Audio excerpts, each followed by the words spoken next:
Yeah, I talked to him a couple times today. Yes.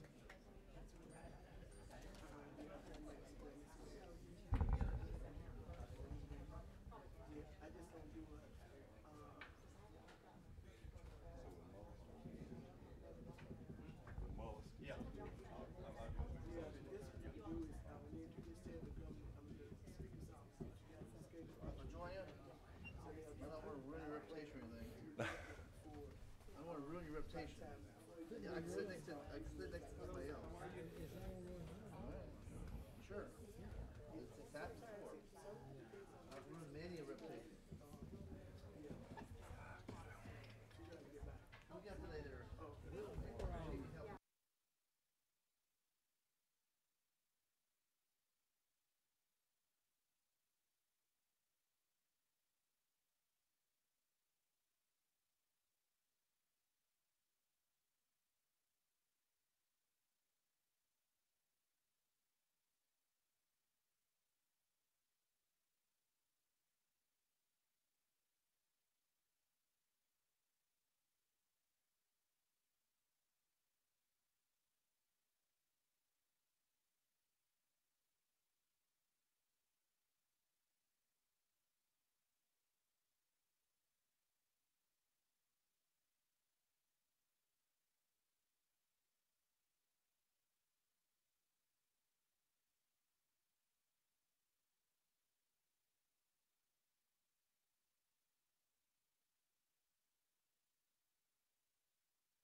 Okay, if we get everybody to go ahead and try to find a seat, we'll get started.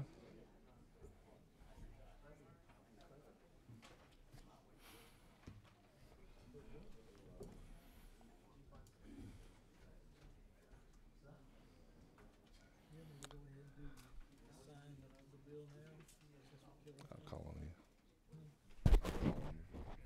you. Okay. We'll call our meeting of the Education Full Committee to order. Glad you're here.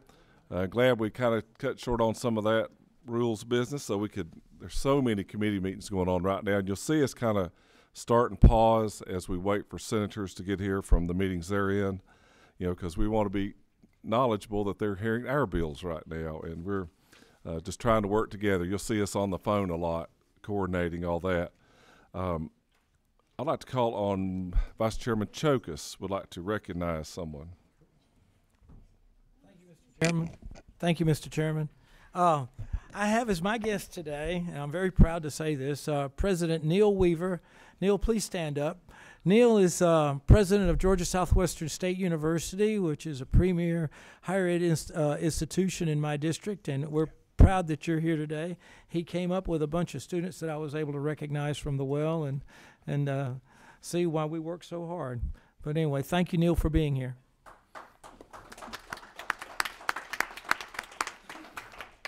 Thank you, Vice Chairman. Also, at this moment, you have a bill that you need to assign to a subcommittee. Yes, sir, Mr. Chairman.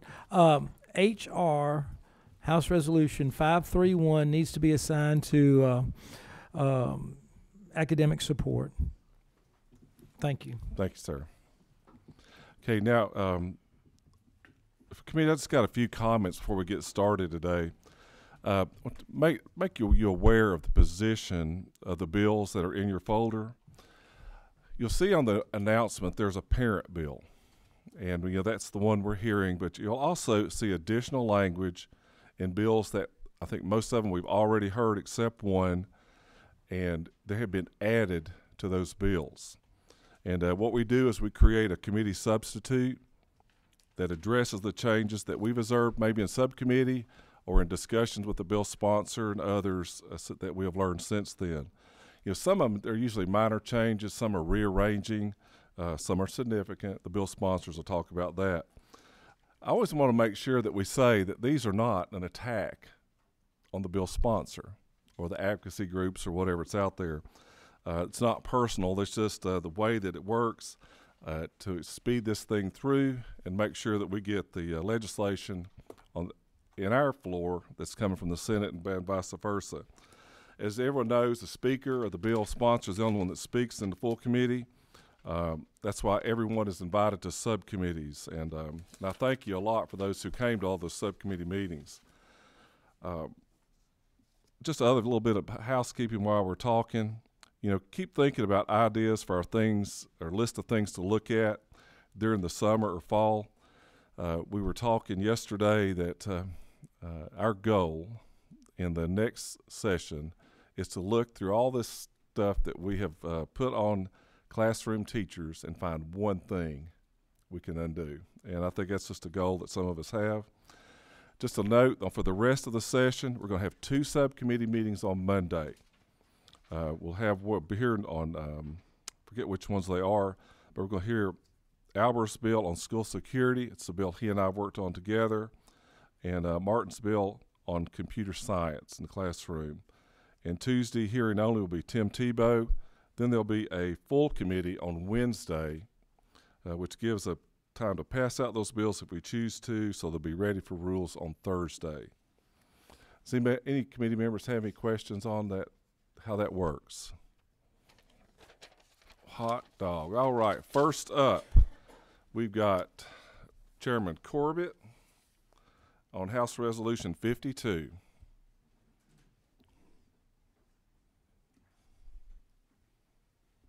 Oops, podium. Got it. Thank you, Mr. Chairman, members of the committee. I bring before you today House Resolution 52, LC 1170656. It's a resolution about dyslexia. Before I get into the resolution, I'll just a little backstory how I became involved with a group called Dyslexia Unscrambled. I have a constituent in my district. Had a son that had some learning difficulties early, first grade or so, and they tell him, well, he's a boy. They just learned at a slower rate, and she wouldn't accept that. She had some testing done, and turned out he was dyslexic. So anyway, she got the proper help that he needed, and anyway, he's doing well. And like I said the other day, about every time a report card comes out, she'll take a picture of it and send it to me. He's top of his class now reading, and he was already top of his class in math and other areas, but he's doing really well. So last year she asked me to carry a resolution that apparently they've been doing for several years now, and we just changed the date on it. And I carried it last year, and this same resolution from last year. It's just encouraging the state and local agencies to recognize dyslexia and ask it, should be addressed. For Chairman Corbett. What's the will of the committee? Got a motion to do pass? Got a second? Any discussion? All those in favor of this motion, please say aye. Aye. Those opposed, you're good to go. And I think you need to make sure that she knows what we're going to hear Senate Bill 48 in just a few minutes ago that may be a product of what she did last year and the year before. And I'd like to thank the committee for their work. Thank you. You bet. Thank you. Okay, next up, Senate Bill 83. It's Rules Chairman Mullis. And also with that bill, you'll see added to it is Chairman Dickey's REACH bill. So if you look in your folder, we're all on the same page. And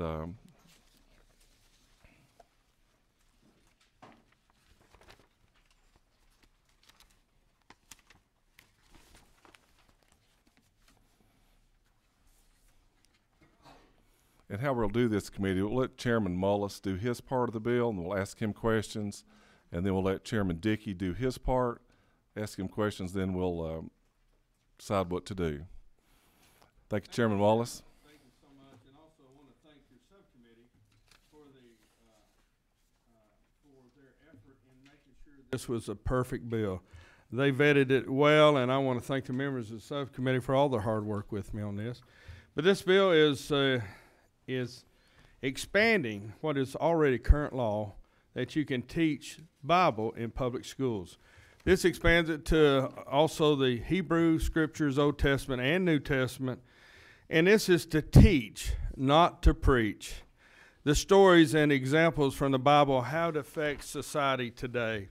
It'd be a may, not a shall. It's an elective scenario, and what it has added, currently only literature and art can be taught of it, but now law, history, government, music, customs, morals, values, and culture can also be expanded to be taught. And again, it is it's an option for our school systems today. It's a may, not a shall, and I think it's a good way to learn how we've got to this point in our lives today. Be glad to answer any questions. Thank you, Chairman. Any of our committee members have a question for Chairman Mullis? 26 is Chairman Benton. Thank you, Mr. Chairman. Chairman Mullis, is this going to open the code up to allow all religions to be taught, or is it? Well, no, I would say if that's the case, that anybody that wants to expand it in that regard should have a bill next year, perhaps, or so forth, or they amended this bill. But Thank you. But no. Thank you. Have number 11. Is that Representative Lopez Romero? Yes, Mr. Chair, thank you. In line with that, why would we not include, if what we're trying to do is the learnings of religious backgrounds, Sure. Why would we not include the Quran and Islam? Particularly today being Muslim Advocacy Day, and I think it would be befitting when we're talking about all the issues that are happening in current day to know how it is that we got here. Well, again, to do that, I would recommend you either offer an amendment or a bill on itself and let the merit of the bill be approved by the General Assembly. And Mr. Speaker, I'm sorry, Mr. Chair, in appropriate time, I would like to offer that amendment. Okay. Any other questions for the chairman? Okay, if you'll turn over on your bill to line 111, we'll hear Chairman Dickey on REACH. Thank you. Thank you, Mr. Chairman. Yes, on line 111. What many of you, and there's a page in your folder that explains REACH. Many of you are very familiar with REACH and maybe have been to signing ceremonies in your county for REACH scholars. But what we're trying to do with this bill is simply put into code what REACH has been doing since its inception in 2012. It was an idea Governor Deal and Miss Deal had, and it's really Georgia's first public-private needs-based scholarship, and it meshes state funding with local funding, local community commitment, and also private foundation monies for it. And so it's just a great program. I've been very engaged with it, and the unique part of it is it doesn't take top students. It takes good students. They might not have the top grades in the class, but they usually pick students whose families had never been to college, any one of the parents. Takes students who are just good academically, if they're, and then matches a mentor with them, all doing. And so they're chosen in the 8th grade, mentored all during high school to make sure they keep their grades up, their other things, extracurricular activities and those type things to earn. This REACH scholarship is not really a gift in my mind. Student really has to continuously work for it all through high school, and it engages parents, students, and the school itself. And so I wanted to make sure this program stays the way it's been run for the last 7 years, and that's what this bill does. It sets forth how much local match money has to be raised. It talks about the foundation. And so that is why I brought this bill, and I'll be very happy to answer any specific questions in there. The local match is by tier, and we've carved out some small population counties. They have a hard time trying to raise the matching money there. We have a budget item in our budget, 2020 budget, for the REACH program, and it's continuing to grow. It's in 150 counties now, and we've got a few more school systems to reach, and we're trying to make sure they go in there. And it's just a well-run program, and something that I want to continue on. So, thank you. Thank you, Mr. Chairman. I'll tell you, I know your family has been very, very involved in the REACH Scholarship Program, and past Representative Bubba Epps Yes, was right. in my office group. He and his wife just preached it. Yes. And I've Well, seen what we've it's seen the done. results of it on the local level. You just really see the success. It lifts up that whole grade, those students in the whole school, parents, community following that student. So it's a wonderful thought out program. Okay. A tool in the toolbox, I'd say. Absolutely. So this Valencia Stovall's has a question. Thank you, Mr. Chairman. Mr. Chairman, thank you for bringing this bill. I just had a question about, so the program was already existing before. So with the legislation, we're just making it official as something that's recognized by the state? Correct. Okay, thank you. And we just followed the same guidelines, the same policies the REACH has been following. And so that's, we tweaked very, very little in this bill from what's been going on. This is number 8. Yes. Representative Evans. Thank you, Mr. Chairman. Thank you. So is there a reason this wasn't heard in subcommittee before? We were a little bit late getting the legislation drawn up, so it did not make it by crossover day. So it has been introduced, but so this is, yes, the first time you've seen it. Right. And my apologies. Okay. And where in the budget is the money It's for on this? student finance. And how much? It's around $5 million. $5 million Yes. student finance, and that's something if it And it does has grow. been increasing as we've been adding scholars, and as counties have been added, the state share has been growing as well.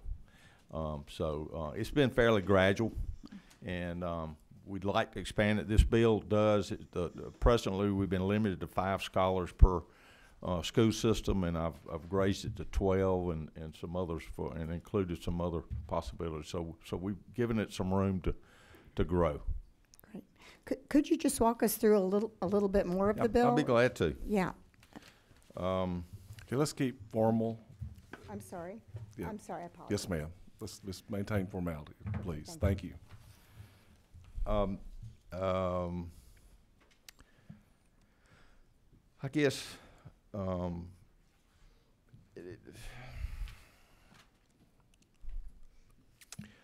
line 146, it just starts having local school systems be a part of REACH, and it's really by county, county school systems, and in identifying that you have a REACH coordinator in 150, and then the mentoring program I mentioned is 151, academic coach 152, and also 154, the develop plans to engage the community that they have to raise $1,000 or $2,000 or $3,000 per scholar. And so each local school system down in 157, they select a student. They have teams of community people and school that interview these students. It's very engaging for those students to qualify, and they have a time. And you see that in 165, 166. Low-income students, or you have to have those qualifications. So it's targeted at those students whose families would not probably be able to afford a college education or technical education. Those students are interviewed on 179, and then starting 186, you start trying to. They have to keep a 2.5 or better grade point average through high school. They also have to adhere to the school's attendance policy and behavior policy as well, down in around 200. And 203 remain drug and alcohol free, so their behavior during high school is also must be adhered to. And then you're talking about academic coaches again in 209 and 211. And so on 226, we provide a $10,000 scholarship for those students to use when they go to college. Many universities and colleges double that to a 20. And if their grades improved or meet HOPE, they're also eligible for HOPE as well. And and then in line 239, I'll talk about how much each local school system has to raise, and we also talk about the nonprofit Reach Foundation that is ongoing now in 255. So covers the whole gamut of the program.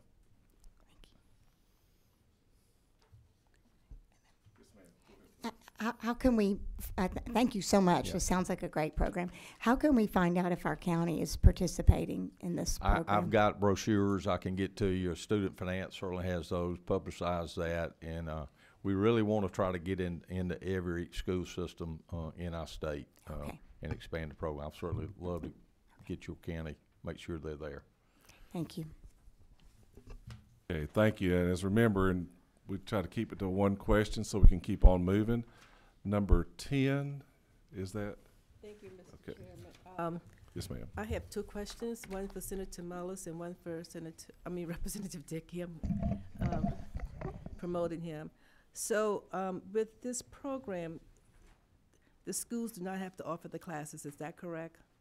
Me? Yes. Yeah, sure, It's only on the, may, not a shall. They don't okay, they don't have have, to and offer. already it's existing law. Okay, that's There's what I some wanted that to do, know. some who don't, probably. Okay, And and that's not my intention. It's for the school system Right. to decide if they want to. that's what I wanted to have clarification on. Sure. And Representative Dickey, I think you answered the question. I just wanted to know the counties that were participating in the, if I can get some information on the counties that are participating in the REACH program. I'll be glad to. Okay, And, thank you. So.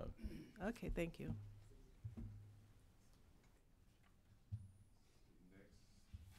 Up is Representative Lopez Romero. Thank you, Mr. Chair. Question about on the REACH scholarship. It's a really great scholarship, but I am slightly concerned for equal protection issues under the Constitution to have as the first eligibility requirement of being a U.S. citizen or a non-citizen 12 months prior to the first day of class of the 7th grade. Students at the PK through 12 are covered under the Constitution that their immigration status should be irrelevant to the services and programmings they receive. So if you could just, I guess, discuss with me if that is a eligibility that's currently in policy, because that would be probably something that we would have to even look at why it was even in policy. I think And I that, will and that is line interrupt and 130 in the bill. I think I interrupt at this moment and asked our legislative counsel if she would. Yeah, that's my understanding. That's already implemented in the program itself, and it's obviously this is an optional part. It's not part of their K-12 required education. So I'm happy to look into that further to examine whether or not there are any protection issues, but I don't know that there are any. Yes, that was just put in is because it's presently in REACH policy. It was not a change or anything, so that's what they have been using for some time. Mr. Chair, if I may. I think we do need to review that on the legal side, simply because there should be no distinguishing markers for K through 12 education. Okay, I'll get. Well, I think the lady can do that at some. If you're trying, do you want to hold the bill up, or would you like to do that at some other time? And looking at other programs. I would be hesitant to vote for a bill that does not abide by a very marked Supreme Court decision on immigration status not being relevant in a public education setting. I think, if I'm not mistaken, Legislative Counsel just said that it, she's busy right now, was in current and wasn't, unless I heard that wrong. Right, that's policy, what was before a requirement, but still, we're now putting it into our statutory law, so that's, we would have to verify that. I would be So, open. so the legislation, let me make sure I understand, it can be a U.S. citizen or a non-citizen. Right. So what a Well, minute. it says eligible non-citizen, and so, just to clarify, just as a practicing immigration attorney, eligible non-citizens still require some visas. So if you were, for example, unauthorized, you are still able to enroll into schools and receive any programming that public education provides. So that would exclude those type of students by saying eligible non-citizen. So in terms of something that we could fix now would be simply to amend to remove what would be line 131 and 132, which would simply eliminate that requirement. Okay, next up was Representative Nguyen.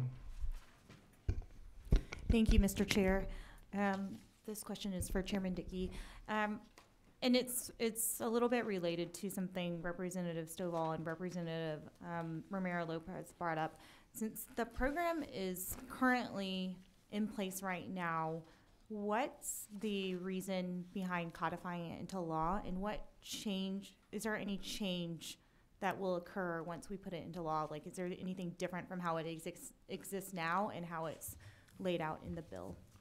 No, I just wanted, the program is, in my opinion, and many others in the legislature, has just worked beautifully. Mm-hmm. I just want to keep it that way. We just became aware that it was never put in code, and it's a program I want to keep going. Governor Deal really watched it and encouraged it, and I just want to make sure this present administration and the president keep it going, keep it a priority, and keep it in our budget and those type things. So I just thought it was time to do this.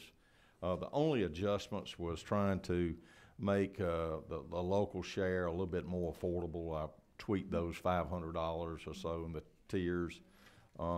That's really the only reason is I'm just so familiar with this program. My daughter worked for the program for several years out in the field trying to recruit school systems to join, and I just got a real passion for it. And so I just want to make sure it goes on longer than I'm here, if y'all would like to keep it.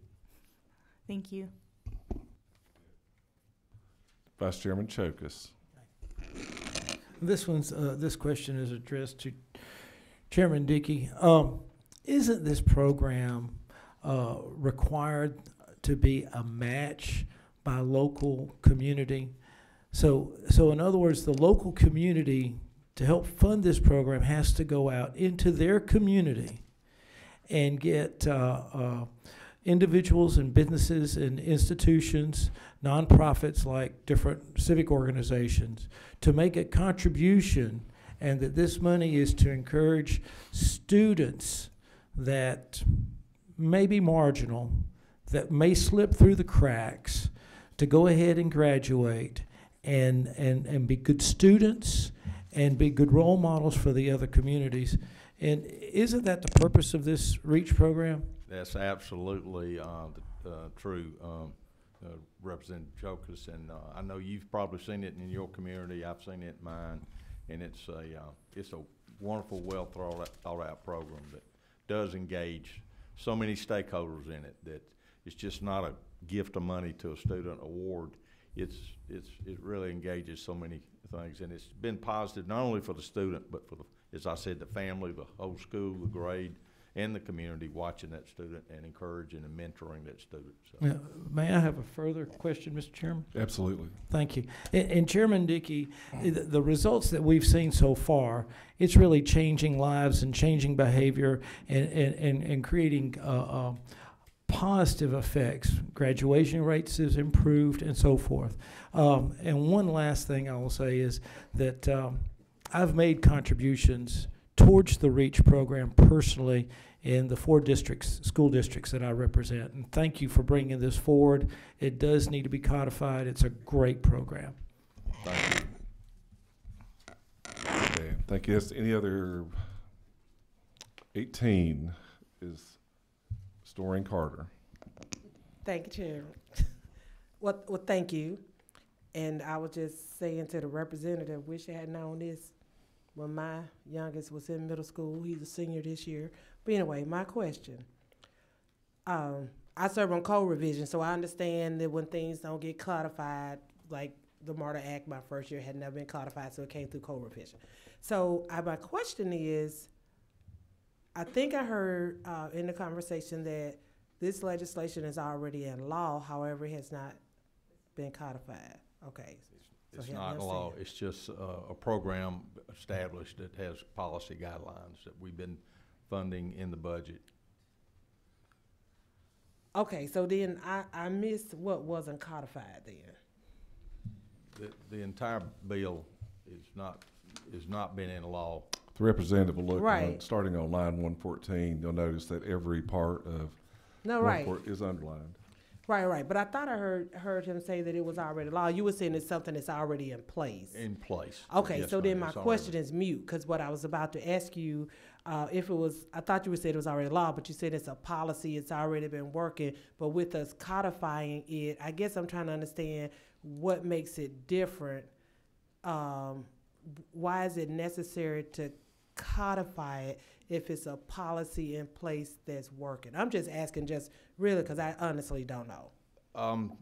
To be frank, this partnership that Representative Choke has talked about for local, state, and foundation is the key that makes this program successful.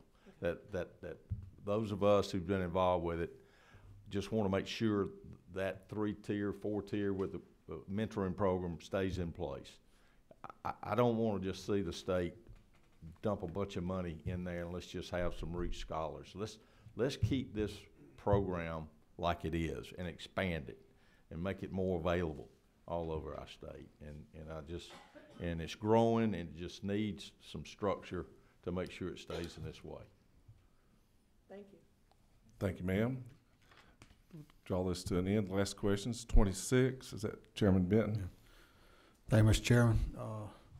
Chairman Diggy, I want to thank you for putting this into code. I think all of us that have schools that are part of this program thought it was codified, and I have one of the school systems in my home county is part of this program, and I went to one of the signings this year to see the look on the faces of those kids that have received this, and they brought in some that had been recipients several years before and told us about how they had done moving on through school into higher education. So thank you very much for breaking this bill.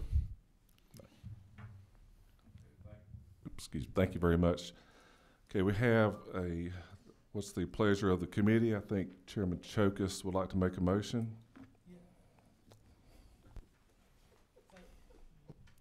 Here, quit pushing that. There you go. There we go. Thank you, Mr. Chairman. At this point, I would like to move this Senate bill by substitute 83 do pass. It's LC 3379847.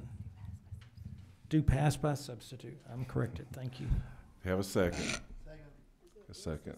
Okay, have any discussion? Oh, okay, I'm sorry. I don't see your light, Mr. Stovall. I was trying to make sure I had the right bill. So it was LC 33798. Yes. Okay, I thought he said 7. Okay, yeah. Okay.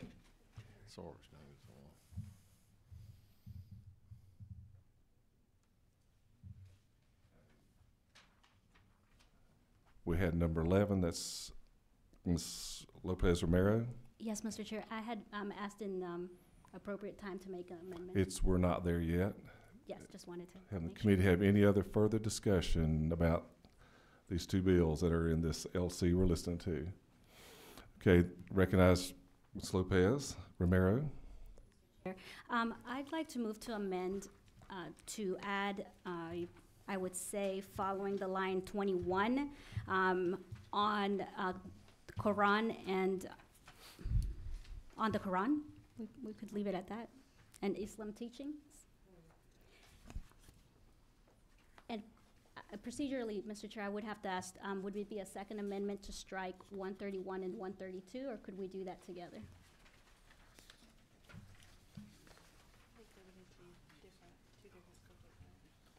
Yeah, it would have to be two different amendments. That's because there's different subject matters. I think it'd be easier to, as we move through it.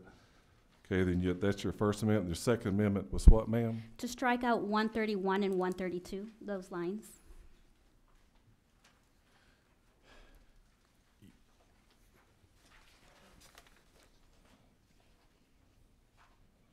Okay, we have a motion?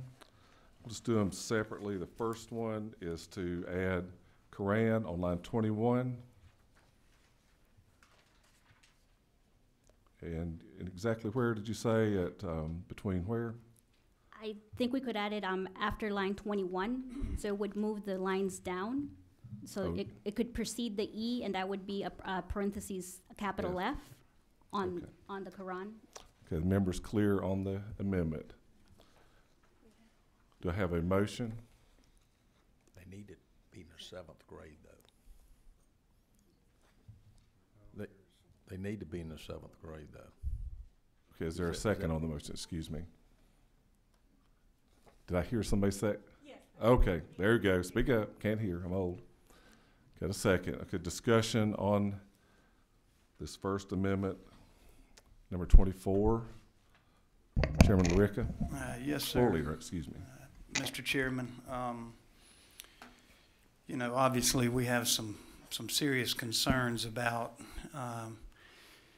the addition or the amendment, mostly related to the fact that we're using this Old and New Testament as a historical document and being able to teach history. And I would say that both sides of the aisle and independent and everything in between would argue that the history of this nation cannot be changed. It is what it is, and it is a Judeo-Christian nation built on Judeo-Christian values. The Constitution, the Mayflower Compact, and all of those that helped found this country. And so it's taught as a historical document, and I think the mistake would be made that we're somehow viewing it as purely a religious document, because I know a lot of people that claim to spend a lot of time reading it, and they don't treat it like a religious document. They treat it more like maybe a recommendation. But so because of the way that it's taught in school systems, I would certainly oppose trying to add some other document that's not related to our nation's history and the founding of the nation, because that's what it's taught like. We don't teach the history of U.S. history about other countries in U.S. history. So the other thing I'll bring your attention to in this bill, if you'll look on lines 96 through 100, it says nothing in this code section shall be construed to prohibit local boards of education from offering elective courses based upon the books of other religions or societies. And local governments or local school systems could still add that if they chose. So two grounds really, Mr. Chairman, that I guess I would ask this committee to consider in opposing the amendment is because that's not part of U.S. history, and it's taught as a historical document, and this bill already includes language that says local governments could do that in school systems right now. And so that's my comments, Mr. Chairman. I don't know if I need to make any form of a motion or anything. No, sir. Thank you for your comments. Someone got off. I believe that's number 7. Is that Representative Wynn? Thank you, Mr. Chair. To that point, if we do teach world history in school, and I would certainly argue that the Quran in Islam is part of world history, so we could address that through additional amendments that say in the world history and just add history, literature, and world history, and then we could include the Quran and the teachings of Islam. At this moment, that amendment would not be accepted. Say it's number 11. Yes. Ms. Lopez Romero. Yes, Mr. Chair, thank you. And it does state at the beginning of Section 1 that this is an elective course in the history and literature of the Old and New Testament eras. So we are not talking about, you're right, the religious teachings, but rather the eras. And most definitely, not only was Christianity and Judaism taught during this era, but so was the Islamic faith that was created. They all basically are our sisters, cousins, however you want to look at them, that correspond all to these areas and quite frankly to the region of these areas during these the New and Old Testament time frames. So it's very relevant to ensure that the three sister cousin religious teachings can be taught from that historical aspect. Thank you, ma'am. Number 23, is that Chairman Benton? Oh, excuse me, I'm sorry. Chairman Belton.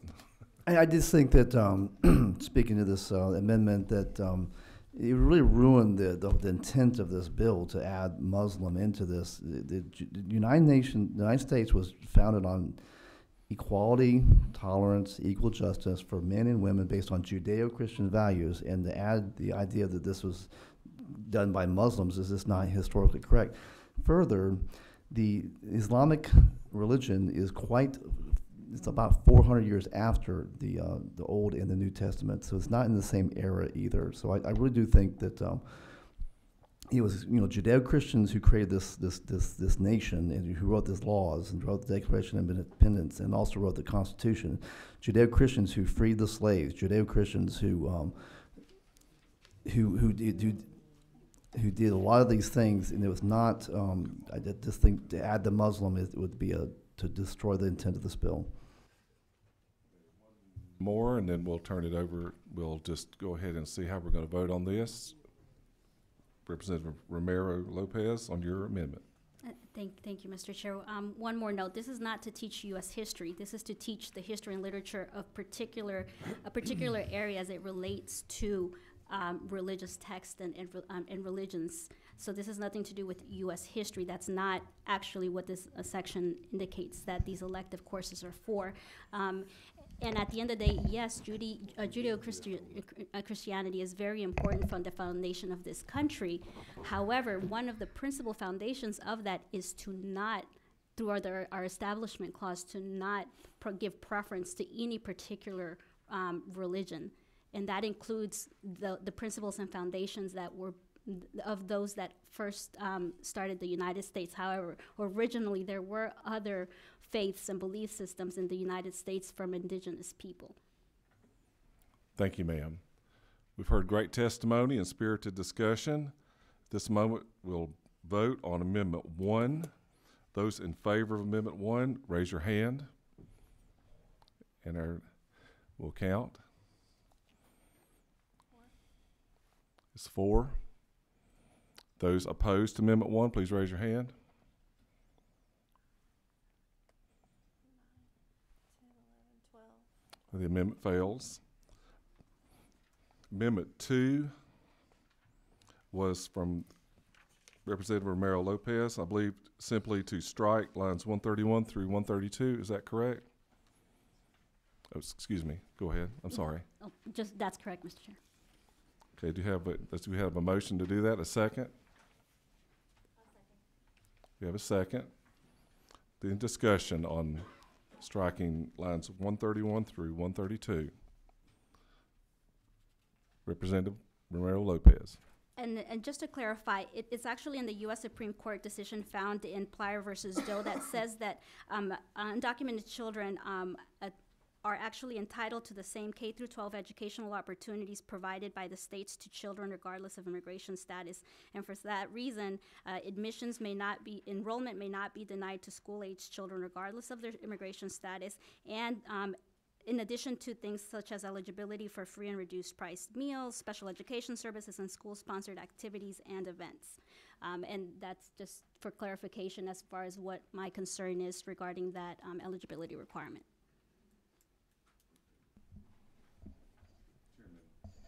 Pardon me, Chairman Dickey, please go ahead. Thank you, Mr. Chairman. I don't know where this amendment's going, but I really, 132 addresses that what grade that student's in, the age, and so I think most of 132 needs to possibly study it, so this program will identify when this scholarship is reached. I mean, would be. We're being formal. Excuse me. Chair recognizes number 24. Thank you, Mr. Chairman, and I kind of wanted to read this slow so that the gentlelady could probably correct me if I'm wrong, but right here on line 131, it says be a United States citizen or an eligible non-citizen. And so I don't know that that doesn't kind of clarify that. It basically just says you need to be in school for 12 months. Now, I'm just an old country boy from South Georgia, but citizen and non-eligible non-citizens, kind of everybody is the way we would word that. And so I just wanted to make that statement, Mr. Chairman. Thank you. Representative Romero Lopez. Thank you, Mr. Chair. As to the first point, I believe to the author's point, yes, we could actually just strike out everything up to the student's seventh grade school year, so we still identify seventh grade as being one of the eligibility requirements. I believe that was your concern, Representative? Just to address that part. Was that your concern, that we needed to have seventh grade? That's fine. We could make the amendment so that the seventh grade obviously can still be the requirement. And as to the second point, unfortunately, in the law, eligible non-citizen does not necessarily indicate unauthorized students. So we could also, I guess, clarify that eligible.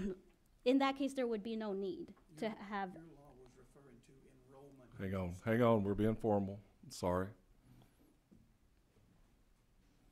Okay. Number 7, Ms. Nguyen. Thank you, Mr. Chair. I just had a question, a clarification question, as it relates to line 131.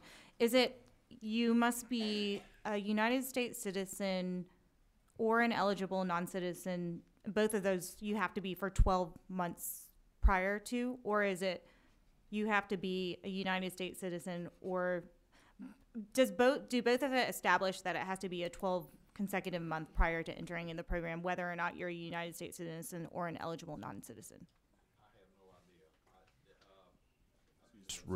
Excuse me. This This just came right out of present policy that's been going on for 7 years. So I don't know. I'm let council might. I think they're just trying to make sure that student has been in that in that school system for a year and fairly there and at the age in the 7th grade. So I read it very much like Mr. LaRick up there, is citizen or non-citizen. Thank you. Thank you. Let's move along a little quick. Let's get that's number 7. Number 19. Chairman Setzer. Mr. Chairman, this is just a clarifying point. I'm trying to accomplish the lady's end here. If it doesn't undermine a deeper principle, gentlemen, if you were to phrase it for 12 consecutive months prior to the first day of class of the spring term of the student's 7th grade year, comma, be a United States citizen or eligible non-citizen, does that create an issue with what you're doing? That way it clarifies it? I think commas and ors, I think when things hinge on commas, sometimes it's hard for us. I just want to make sure there's no policy objective that's doing something different. That would seem to accomplish the lady's goal. Is that right?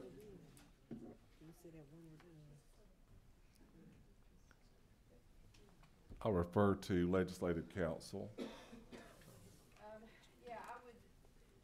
the way I would read that, the 12 months would apply to both a U.S. citizen or an eligible non-citizen. So my interpretation is leaving it as is would be all right, in your opinion? Okay. Yes, ma'am. Well, that's a policy. Oh, okay, that's right, yeah, I'm sorry. Okay, well, I would rule that it doesn't mean the same thing. Okay. As we draw this to a close, number 8. Thank you, Mr. Ms. Chairman. Evans.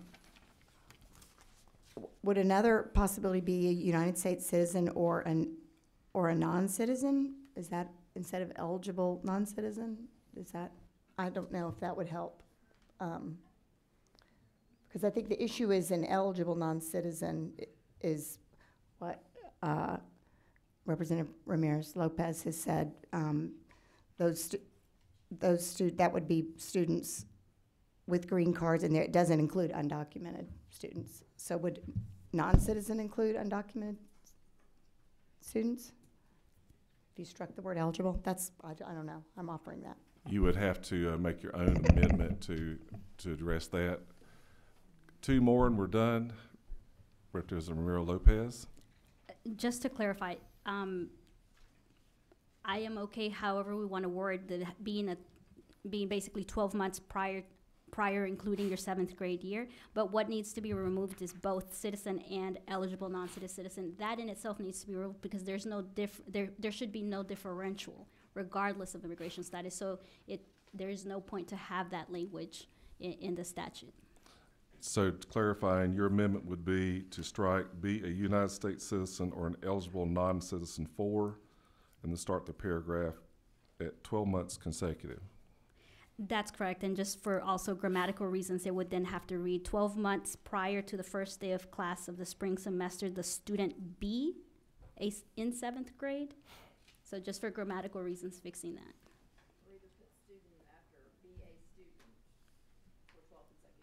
That's correct. Okay, so that would be the amendment.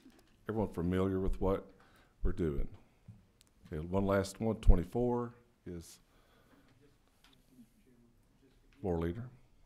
Clarification, just if that eligible non-citizen is enrolled in that school, they are an eligible non-citizen. And so I would just say we go ahead and move on the amendment and we'll settle it that way. Okay, thank you, Mr. Floor Leader. Could we have a motion and a second? Does anybody need me to restate the amendment? Have legislative counsel, would you? Yeah, so lines 131 and 132 would now read, be a student for 12 consecutive months prior to the first day of classes in the spring term of the student's 7th grade school year. Okay. So let's go ahead and those for the amendment, please raise your hand. 5. Those opposed?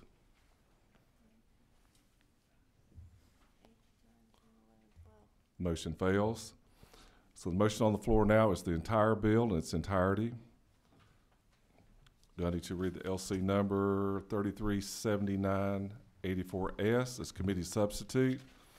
All those in favor of this motion to move on, please raise your hand.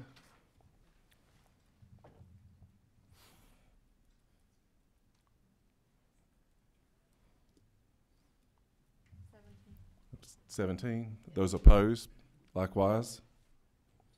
Okay, the motion passes. Thank you, Chairman Mullis. Thank you, Chairman. Thank you. Thank you. Appreciate you. Thank you, committee. Next, we're going to move on to, I know Chairman Tanner has an appointment, so Senate Bill 68. As they'll get up there, you'll see 3 people, Chairman Benton.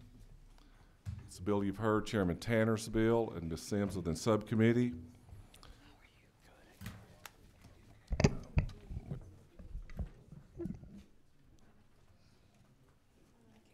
Committee will see this one got a little bit thicker. It's LC 7983S, committee substitute.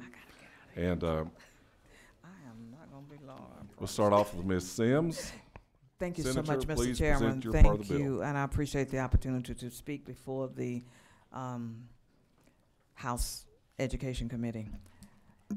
Senate Bill 68 is a bill that strengthens provisions relating to the financial management of local school systems and charter systems, which means it deals with school audits. Reason being, there are a few bad actors out there, and systems or school districts, and sometimes a school within a school district that have received consistently bad school audits. And once the Department of Audits has returned those audits to those districts, they don't correct them the way they should. So what we're trying to do is make these districts or provide an avenue or a process for them to correct these mistakes and send them back to our Department of Audits and Department of Education, corrected. We have some that year after year after year that have sent in bad audits, and we want to make sure that there is oversight and accountability for taxpayer dollars. And that's the purpose of Senate Bill 68. Thank you very much. Thank you, Madam Yes, sir. Senator. Yes, You've sir. been very passionate. In subcommittee, you were very detailed in what you were trying to accomplish and Yes, sir. and issues throughout Georgia that you're trying to address. I sure appreciate your passion Yes, for sir. accountability. Yes, sir. That's very neat. Number 10, is that Ms. Pam? Go ahead, ma'am. Thank you. Thank you, Senator, for this bill. I think it's a good bill. I think we had something similar to this when you talked about the charter schools. The charter schools are also included in okay. this bill. Yes. Okay. Mhm. All right, thank you. Mhm. Thank you. Any other questions for the senator? Okay, next we're going to move on to Chairman Tanner's bill. If you look on in your bill on line 414, Chairman Tanner. Thank you, Mr. Chairman. This is House Bill 32 that had passed out of this committee and just got tied up in rules. If you'll recall, this makes the change who the CTO reports to and how the CTO is hired, Chief Turnaround Officer. And one of the things that I have just noticed, and I mentioned it to Leg Council, but Mr. Chairman, I believe that the section that passed out of committee dealing with the stipend language for the low-performing schools is not in here. I would just ask that this committee consider that as an amendment to put it back, that language in. Again, it was originally passed out of this committee with the stipend. If you'll recall, we talked about that for the low-performing schools. But that's not in this particular version, Mr. Chairman. I also appreciate the senator for her willingness. We talked about the willingness to put this on to this legislation, and I know she's also spoken to the governor's office about this, so I appreciate her help. And I'll be glad to answer any questions, but again, this is the change to the CTO program that was discussed at subcommittee and in committee already before crossover day. Chairman Tanner, also you're we need to add the stipend part. In the meantime, while Chairman Benton presents his part, would you go see Legislative Council so we could identify that language? Make sure you get what you need. Okay, we'll come back to Chairman Tanner if you have a question for him in just a moment. Right. Chairman Benton. If you'll turn to page 22 of the bill.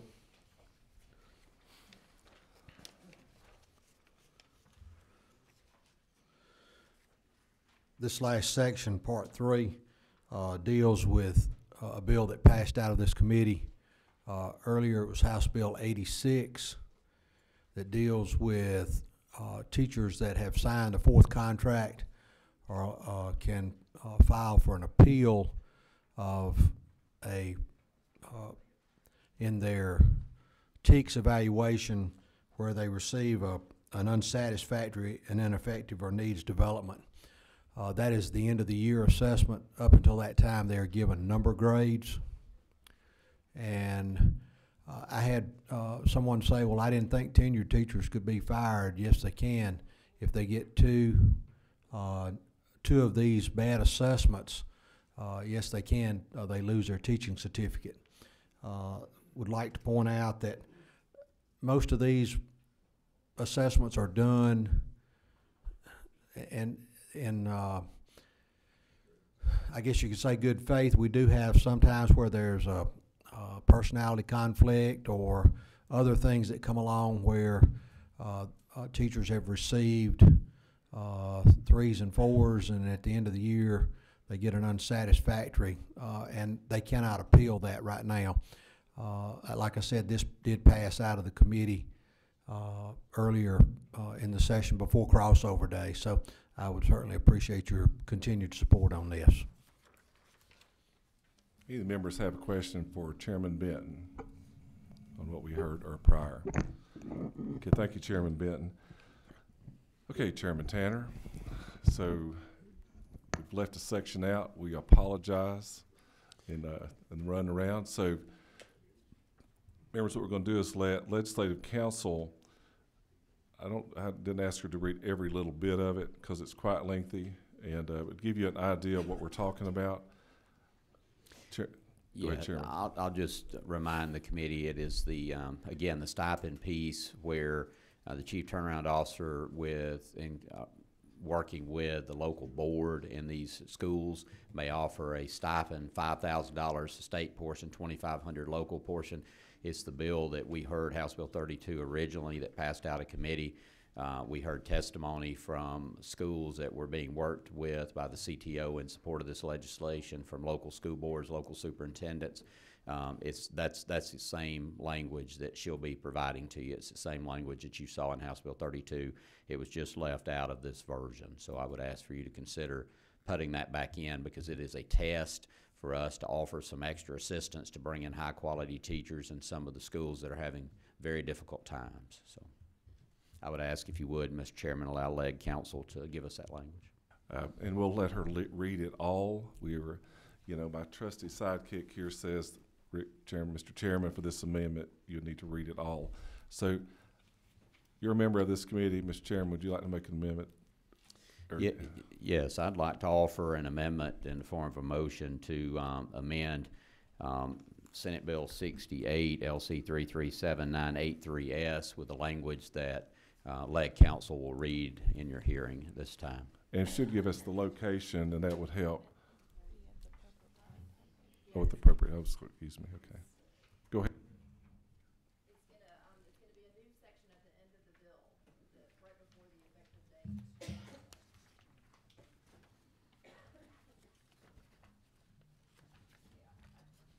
Right before the last section. So add a new code section, 20-14-49.3. Subsection A, the state school superintendent shall conduct a pilot program to provide stipends for turnaround instructional innovation specialists. The intent of the pilot program shall be to recruit, select, hire, develop, and retain highly effective teacher leaders to work in turnaround schools. Such pilot program shall be conducted for 5 school years, beginning with school year 2019-2020. The state school superintendent shall select turnaround schools that are under a contract amendment or intervention contract pursuant to Code Section 20-14-45 to participate in the pilot program. Subsection B, turnaround instructional innovation specialists in the pilot program shall be eligible to receive a stipend funded by a 2-to-1 state-local partnership of $5,000 state funds and $2,500 local funds. Stipends shall be subject to final approval by the State Board of Education and contingent on participation by the local Board of Education. In order to qualify for such stipend, a turnaround instructional innovation specialist shall, number 1, agree to teach in a turnaround school for at least 3 consecutive years, and number 2, agree to such other criteria and scope of work expectations in accordance with subsection C of this code section. Subsection C, the criteria and scope of work expectations for turnaround instructional innovation specialists shall be developed by the state school superintendent with input from the chief turnaround officer, Georgia Professional Standards Commission, the Department of Education's Teacher and Leader Support and Development Division, the Georgia Association of Colleges for Teacher Education, and representatives of local school systems that are under a contract amendment or intervention contract pursuant to Code Section 20-14-45. Almost there. Such criteria and scope of work expectations may include, but are not limited to, number 1, teaching a full class schedule or an alternate model that maximizes the teacher's impact on a broader number of students and other teachers, such as a blended learning format. Number 2, attending scheduled professional learning courses to strengthen his or her instructional and leadership capacity. Number 3, fostering a collaborative culture to support educator development and student learning. 4, accessing and using research to improve practice and student learning. 5, promoting professional learning for continuous improvement. 6, facilitating improvements in instruction and student learning. 7, promoting the use of assessments and data for school and district improvement. And 8, advocating for student learning and the teaching profession. Subsection D, a turnaround instructional innovation specialist may continue to receive a stipend pursuant to subsection B of this code section if he or she meets the expectations of his or her job, which may be measured by such factors, including but not limited to the rating on his or her annual Summit Performance Evaluation conducted pursuant to Code Section 20-2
Thank you, ma'am. Sorry you had to do that. I mean, but I think it was, and I got my cart before the horse there a moment ago. Anyone have any questions for Chairman Tanner? I have 23 lit up. Belton. Thank you, Mr. Chairman. To Chairman Tanner, was the idea of mentor teachers or master teachers, was that in this bill or not? Has that been deleted? Is the what she just read in is the idea of having the mentor teacher in the classroom and paying the stipend. Yes, sir. The same as we originally introduced House Bill 32. Just also for your information, if you look on the website at House Bill 32 as it passed committee, starting at lines 354 is that language she read. Thank you. Yes, sir. Thank you. Number 18, is that? Oh, that will be me. Okay, yes, ma'am. Thank you. Chairman Tanner. Yes, ma'am. When we heard this, your portion of this bill originally, my concern and some of the others' concerns were moving that position from where it is to where you guys wanted to go. Is there an opportunity to amend this bill to at least allow maybe another year or two, leaving it where it is for the stability, and then if it isn't working, then transfer it out of that, out from under the board? I think that the governor's office, superintendent's office, all feel like that it would be more appropriate because the good work that's being done at the State Board of Education and DOE now through their turnaround program, if instead of having duplicating efforts that they're all working on the same page. I know even I believe Senator Sims had even spoken to the governor, and I think she's in agreement with that also. So I would say that this would be the right move, what we have in the legislation. Is that correct? Yes. May I speak? Yes, ma'am, please. Thank you, Mr. Chairman, and thank you so much for that question. Looking at where we are now with the process and looking at the different layers of leadership and reporting, I really think it needs to be scaled down, scaled back, because you have persons over here, and the Department of Education, and really there's very little collaboration. That's a concern. It's very difficult to get things accomplished when the level of contact is not what it needs to be. I spent a lot of political capital on the original bill, and I know Representative Stovall and I both did. And I would be I want to say that I think that it's working very well the way it is, but I can't really say that. I want to see growth. We should have seen a lot more than what we see now. So it's time to make a change because the children can't wait. We're looking at what's happening in these schools, the districts, and we want more collaboration. So in order to do that, we're going to have to, everybody can't be the boss. We got to have some reporting to somebody. And to me, this is the most sensible thing to do, is to bring it all together so that the individuals that are responsible for educating the children of our state will understand that it's not about them, it's about the children. So, I mean, I'm very adamant about that. I'm sorry. Thank you. Number 16. Thank you, Mr. Chairman. I share the same concerns as Representative Carter, and like Senator Sims said, we did put a lot of collateral up for making sure the chief turnaround officer was in place. And I just still disagree with the movement right now. I think that there has been progress that's been made. I think that the local schools, like I've expressed during the subcommittee, the local school districts, when we talked to them and I talked to them, they were comfortable. They see that things are going, and they trust that CTO office and those staff that they have with them. And I think just right now it's moving too fast, and this is what I expressed at the subcommittee meeting. And I think that if we talk about collaboration, that can happen now. It doesn't. I don't think it requires a change in the bill. Right now, we're changing who the CTO reports to, because I could see when the schools came and they all complained about, hey, this not going on. When I call the office, I can't get someone or whatever. Then I wouldn't have a problem. But that's not what I heard, and I even talked to them offline to just kind of see what was really going on, because there has been a huge concern with the CTO position because it was very controversial when it started. And to see the calmness that I saw down at the State Board of Education retreat that we went to in October, and then seeing the same consistency right now when the other schools came up here again, I think that this does not need to happen as far as changing of who that particular office is reporting to. I think that there could be some things done internally with the State Board of Education, with the Superintendent's office, and I see in the bill where it's attempting to move it up on the School Improvement Division, which means it's up under the Superintendent's office of who they will be reporting to.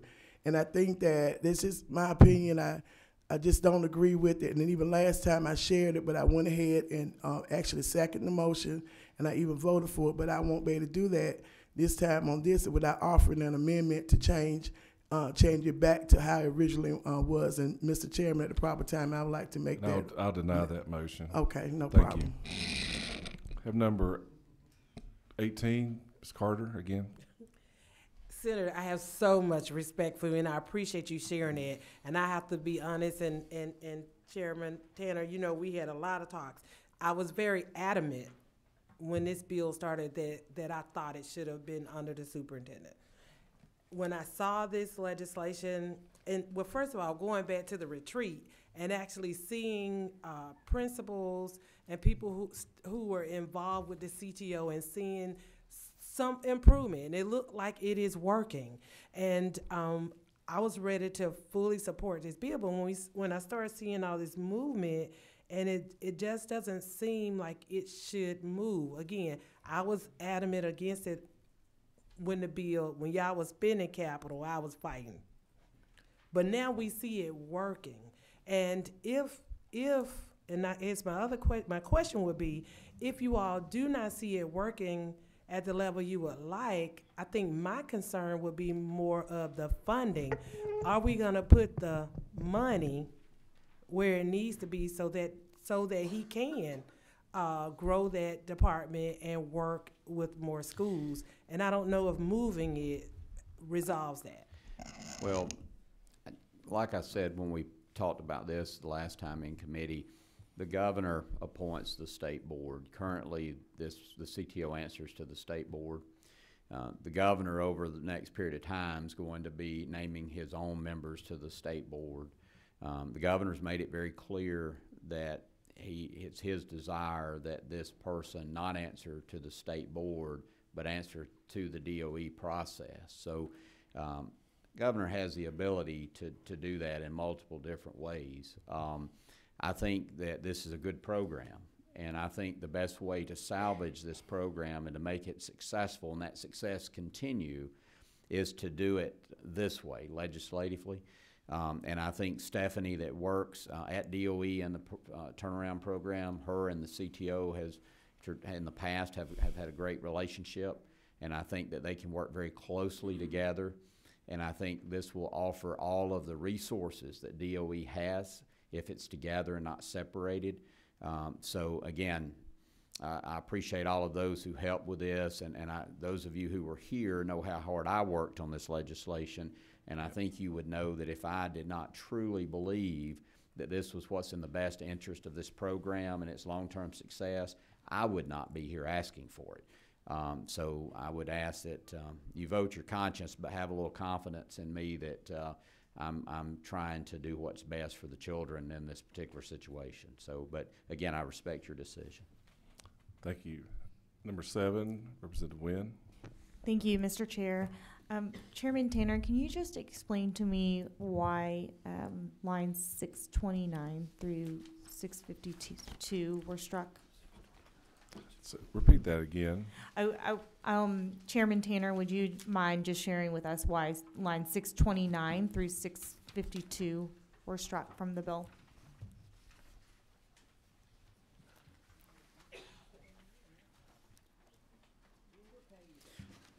page 19. 19. I think that's the grant section.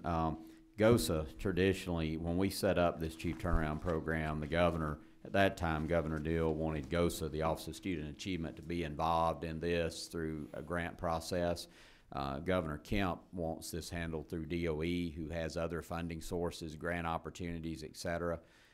So GOSA will no longer have a direct involvement in this. The Office of Student Achievement is outside DOE. It's directly answers to the governor, and the governor feels like streamlining this entire process through the Department of Education will be better. And DOE has a whole host of resources they can bring to bear. DOE has multiple departments in it that handle different aspects of wraparound services, et cetera. And that's one of the reasons I think the governor feels very strongly that by moving this under DOE, they can take advantage of all that full range of services. Thank you. Thank you. Number 24, Corley LaRicca. Thank you, Mr. Chairman. And Chairman Tanner and Senator Sims, I just wanted to be clear about, I've heard Chairman Tanner mention this a couple of times about the governor's desire, and he has asked me to pass along his appreciation for all your hard work, and that he certainly, this is something that they've worked closely together on. He believes this is going to be best for this program, and just wanted me to make sure to tell you thank you for your hard work on this bill.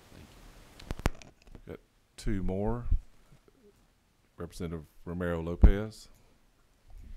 Thank you, Mr. Chair. Sorry, Lopez Romero. I'm sorry. You need to speak into that. I can't hear you. I said that was Lopez Romero. Just I inverted. did. I'm sorry, sir. Thank you, Mr. Chair.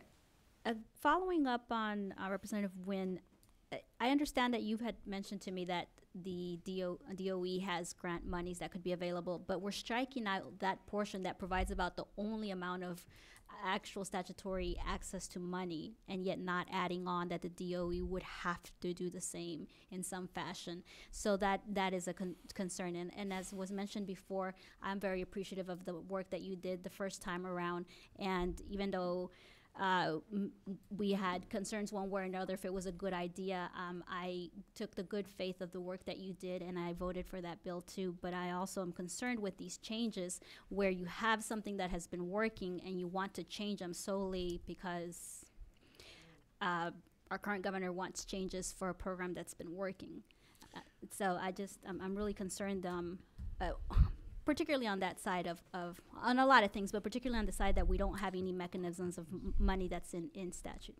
Well, a couple of things. First of all, one of the things, and if you haven't had an opportunity to do it, I would encourage you to meet a lady, Stephanie, that came from the Atlanta Public School System that works for DOE and the Turnaround Program.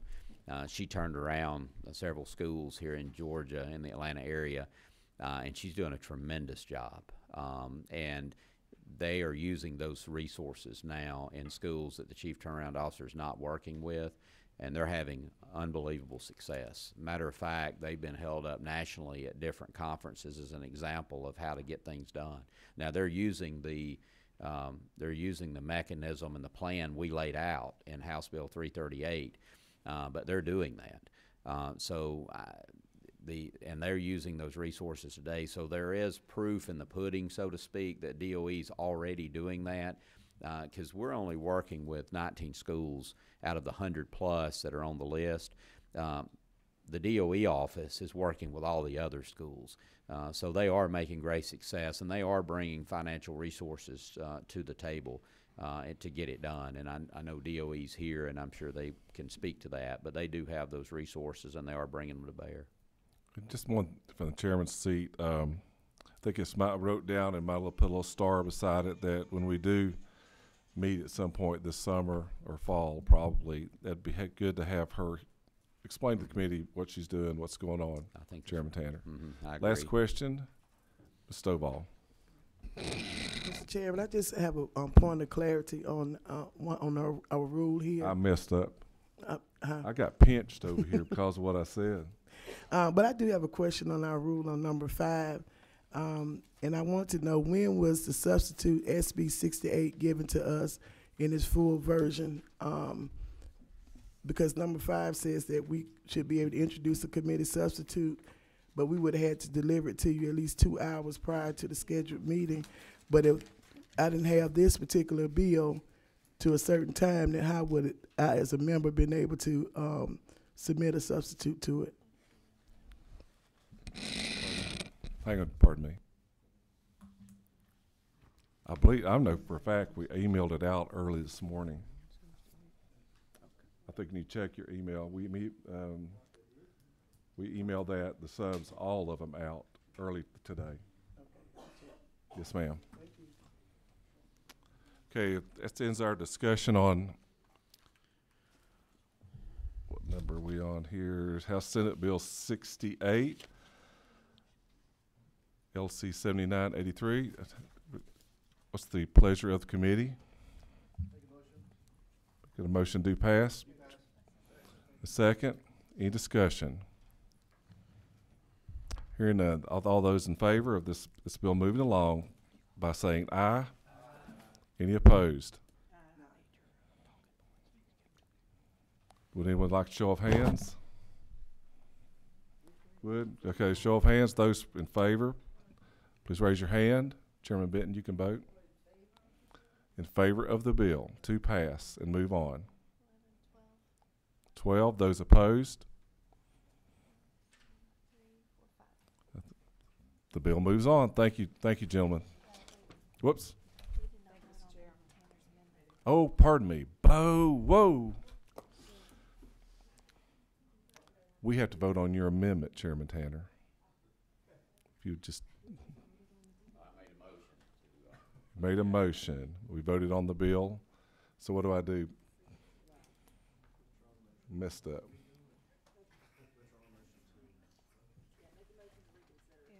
You make a motion to reconsider. All those in favor? Aye. Those opposed? None. If we reconsider Senate Bill 68, Chairman Tanner has would you like to make a motion?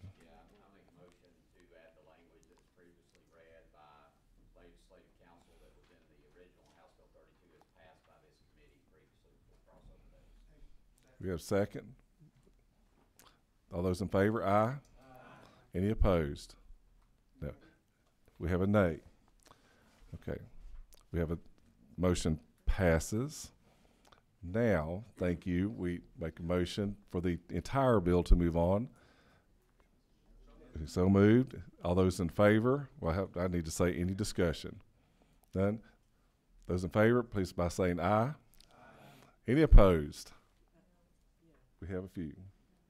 Okay, the motion and bill passes. Thank you, Chairman Tanner. Whew. Thank y'all for me learning. I appreciate it. Okay, Senator, the chairman of the Senate Education Committee, has 2 bills before you. I'll take a breath just a minute as Senator Martin gets up there. Well, it's your choice. You want to do 48, dyslexia, or 60? What's your choice? Either or. Your choice, Senator. Well, 48. Yes, ma'am. Number 8. Have, Yes, ma'am. Have these bills been substituted at all since we heard them? Oh, absolutely. The It's in your dyslexia bill folder. has? Pardon? The dyslexia bill's been substituted? It's been changed, yes, ma'am. Not to a great degree, then. But that's why the senator is here to explain. Thank you. Thank you. Thank you, Mr. Chairman. Committee, I think you guys are trying to match our 2.5 hour, 2 hour and 20 minute meeting we had yesterday. So hopefully we'll beat that in a good way by not being 2 hours and 20 minutes today. So I will choose to go with 48 first because I assume it's not an either or, it's a both, right? Go. Okay. I presented the complete bill when I had the full committee, and I presented at subcommittee, which many of you were at. So what I will do is go over the substitute. First of all, I really want to thank the chairman for having numerous discussions on this bill. The substitute went through a couple renditions, and we've arrived at this, and thank you to Ms. George as well for her work on this. The basic changes are that we are changing the pilot to 3 years, from 2 years to 3 years. We are amending the year for mandatory testing to occur at the end of the pilot. That was actually the intent. Now, I would offer, I can't offer an amendment, but I would mention an amendment to be offered to make that change per our discussion that we had. And then we amended section B on line 48 that would, at this time, remove the immediate creations of policies with respect to the universal screening, because those policies would not be put in place statewide until after the pilot. So we're removing them at this time, and we would come back to those, and they may be a part of the screening, the universal screening. Now, what we did do is we did leave the universal screening piece in here. The handbook still is in there. The definitions remained unchanged. The professional development piece, beginning on line 88, also remained unchanged. The pilot, there was concern that we could not get the pilot started in 2019 to 2020. This substitute has that pilot beginning in 2020-21. I would like to go ahead and, between now and whenever it comes back to the Senate, like to speak with the department and see if it's possible to get it done in 19.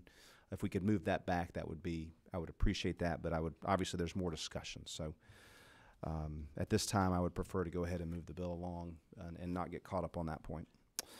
And there is some reporting requirements after the pilot, not later than December 1st. That's on line 141. The state school superintendent shall submit a report to the House Education and Senate Committee on Education and Youth that contains the superintendent's evaluation of the results and the pilot program, so forth and so on. That statement continues. Now, on line 149, the one change that I would recommend, the one amendment that I would recommend, is that we would change that date, the 2020 to 2021, to read 2023 to 2024 to line up with the current timeline. The reporting in line 161, the rest of that section is unchanged. So it's the same language that was there before.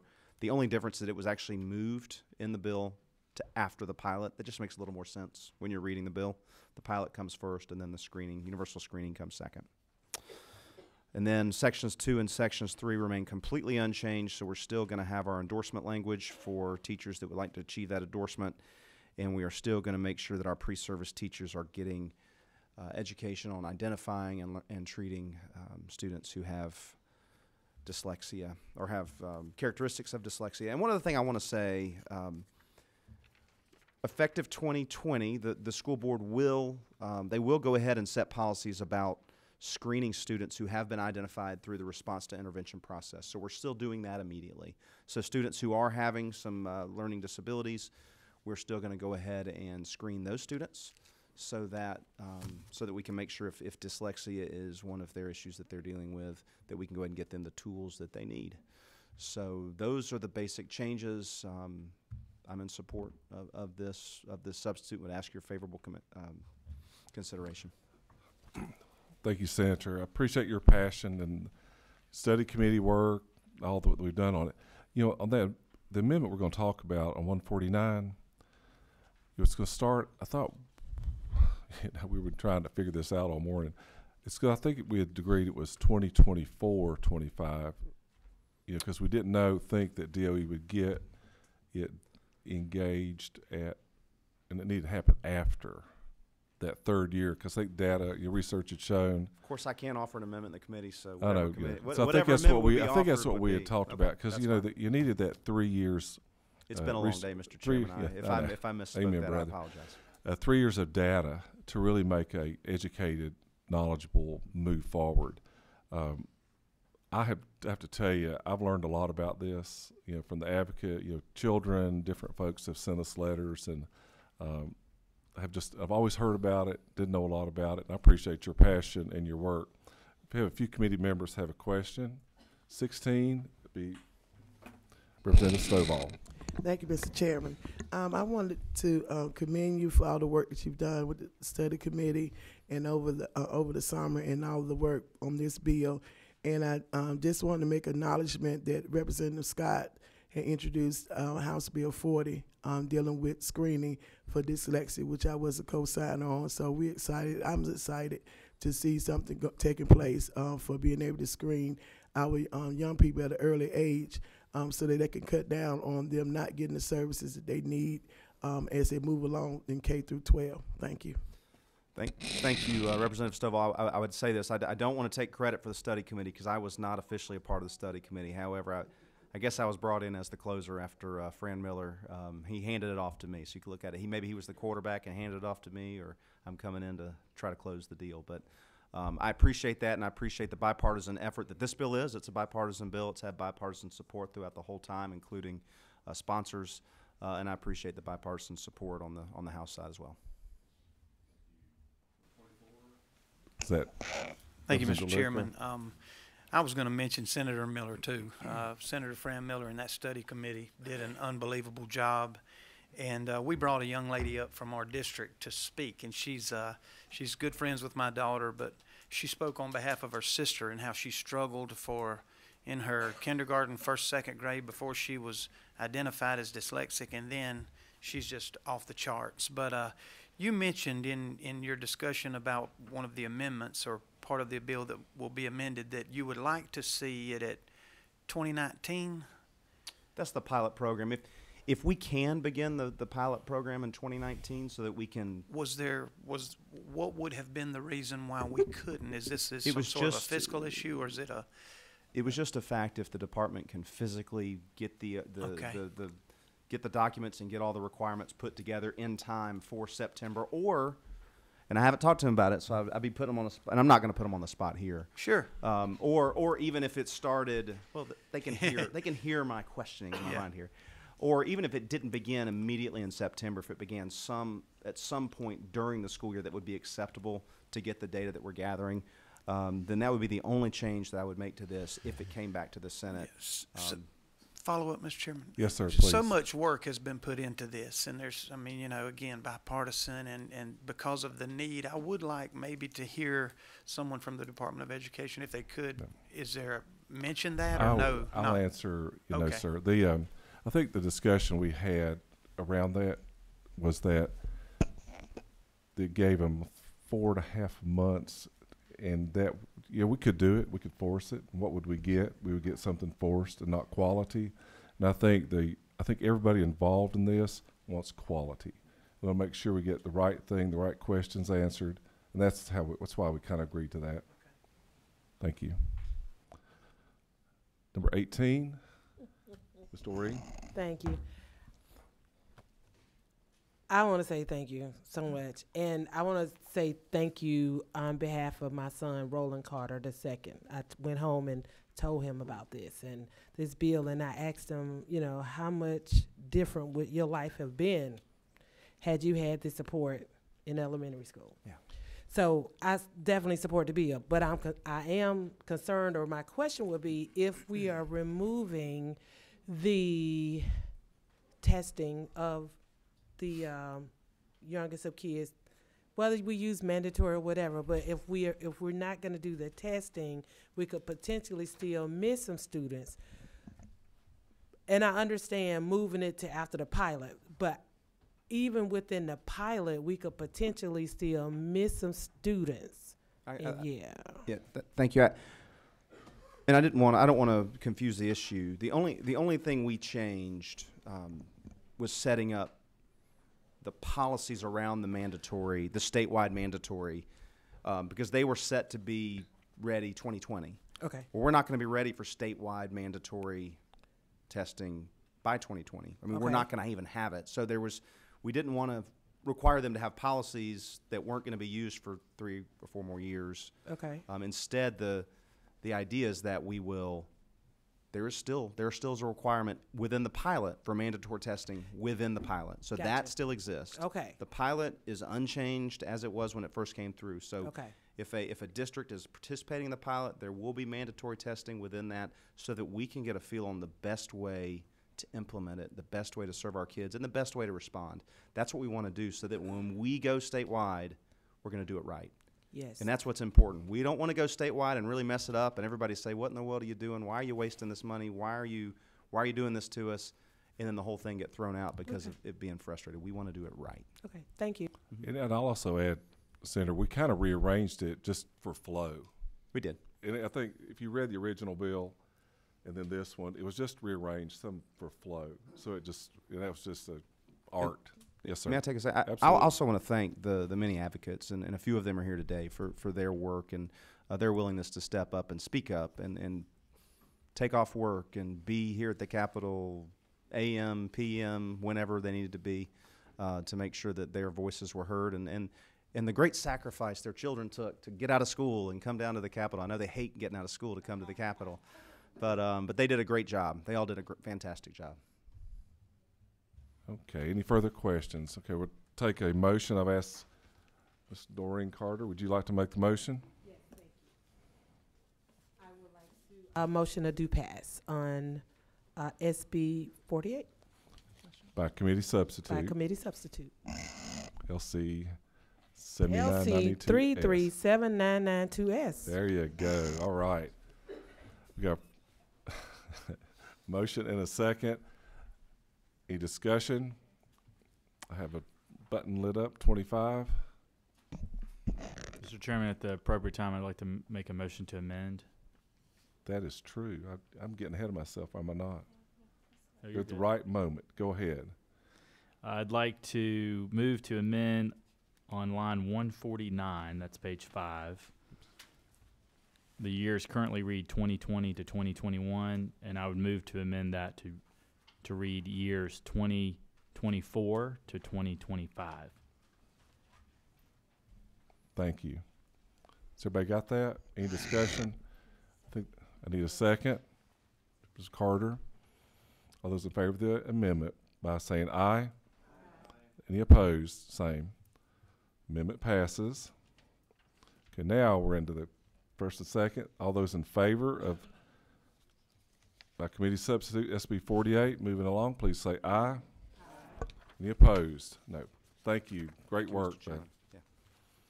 And Chairman Harrell is going to carry this bill. That is correct. If that is your best judgment, then it is my best judgment. It is, I believe. Next up, Senate Bill 60. Yeah, Mr. Chairman, the only change in this were a couple of things that you had recommended.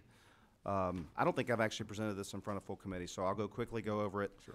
What this does is this sets up a protocol for sudden cardiac arrest in children, similarly to what we did with concussion protocols a number of years ago. This came about by a couple of young athletes that passed away. One was in my district, another was in Buford. Mr. Nick Blakely lived in my district. He was really good friends with my first cousin's daughter, who, as I said in subcommittee, is still my first cousin. But for everything I know, he was a fantastic young man, exuded joy, just brightened every room he walked into, was a very successful athlete in seemingly perfect health. However, he was taken from us suddenly in a cardiac event. So the idea here is to try to make sure that we are creating awareness both in coaches, participants, and in parents so that people can understand these warning signs, and they are on lines 36 and 37. That's fainting or seizures during exercise, unexplained shortness of breath, chest pains, dizziness, racing heart rate, or extreme fatigue. So that's what we're doing. There are definitions in there in the first section on B. That is where the Department of Education sets guidelines. They are in favor of this. They are also allowed to work with what we call an athletic association in the state that provides such guidelines and relevant materials. Well, that would be the Georgia High School Association, who already has a lot of coaching materials that are doing this and will hopefully work together to improve this. C is a mandatory meeting that the schools shall hold twice a year. That will require parents, again, increase awareness. When you get on line 50, that is the protocol. So if a student passes or faints out while participating in or following, they will not be allowed, following athletic activity, they will not be allowed to come back until they've been cleared by a doctor. They shall be removed from participation at that time. And then that's in sections 1 and 2 and 3. And there was one change that changed where if a coach sees this happening, that they shall pull them out as well. And then 67, there's an awareness video that will be produced and will be required to be reviewed by the coaches. And then there's a legal protection to make sure that our schools are not taking on any additional liability by following these procedures. We do not want them to take on additional liability, them or any volunteers that are working. If there's a paid medical professional that is there that is for profit, then they get no protections from that. However, any volunteers, schools, teachers, administrators will not take on any additional liability because of this code section. It's a good bill. It's supported by CHOA. And many others. Many others. Many others. Including myself. Including yourself. Thank you. Any questions for Chairman Martin? We appreciate you working with us. 18. I just want to say thank you. And this is something that I've been speaking with some cardiologists with the Emory Heart Center about how do we begin to really address our younger kids, because we're seeing younger kids having cardiac events. So thank you. I know it's just a start. Then I'm hoping we'll move on to the things that causes it. This is one of the leading. I just want to say thank you. Yeah, well, you're welcome. This is one of the leading causes of death in particularly our young athletes. So I'm glad to be able to work on this. What's the will of the committee? Move to pass. We have a second. All those in favor of moving Senate Bill 60 by committee substitute, LC 7968S, by yay? Yay. And nay? No. There was a nay. Thank you, Mr. Chairman. Thank you, committee. Thank you, Chairman. Appreciate it. And committee, we sure appreciate you. This meeting is adjourned. Thank you.